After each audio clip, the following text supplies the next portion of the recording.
Morning cook చేసిన పప్పు left over అయిపోతే ఏం చేయాలో అని ఆలోచించక్కర్లేదు. దాన్ని సాంబార్గా ఎలా కన్వర్ట్ చేయాలో నేను ఇప్పుడు చూపిస్తా. దానికి కొంచెం వాటర్ యాడ్ చేసి కావాల్సిన వెజిటబుల్స్ యాడ్ చేసుకోవాలి. నేను ఉల్లిపాయలు, ములక్కాడలు యాడ్ చేస్తున్నా. కావాలంటే క్యారెట్, సొరకాయ, పంకిన్, ముల్లంగి ఇలా వేరే వెజిటబుల్స్ కూడా యాడ్ చేసుకోవచ్చు. ఎన్ని వెజిటబుల్స్ ఉంటే అంత టేస్టీ.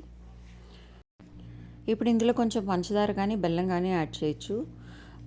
ఈరోజు నేను పంచదార యాడ్ చేస్తున్నాను. మన టేస్ట్కి తగ్గట్టు పంచదార లేదా బెల్లం, ఆ తర్వాత మన టేస్ట్కి సరిపడా సాల్ట్,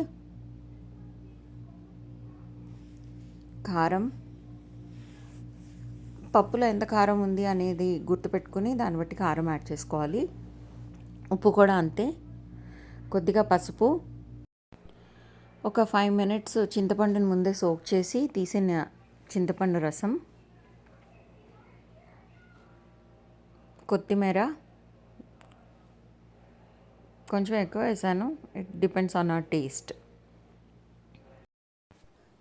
ఫైనల్గా సాంబార్ పొడి ఇంట్లో చేసుకున్నదో ఆల్రెడీ రెడీమేడ్ కొనుక్కున్నదో మన ప్రిఫరెన్స్ బట్టి అంతే.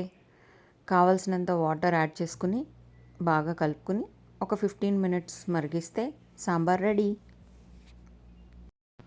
సో ఇలా పొద్దున కుక్ చేసిన పప్పు మిగిలిపోతే ఈవినింగ్ టిఫిన్స్లోకి చక్కగా సాంబార్ చేసుకోవచ్చు జస్ట్ 10-15 minutesలో.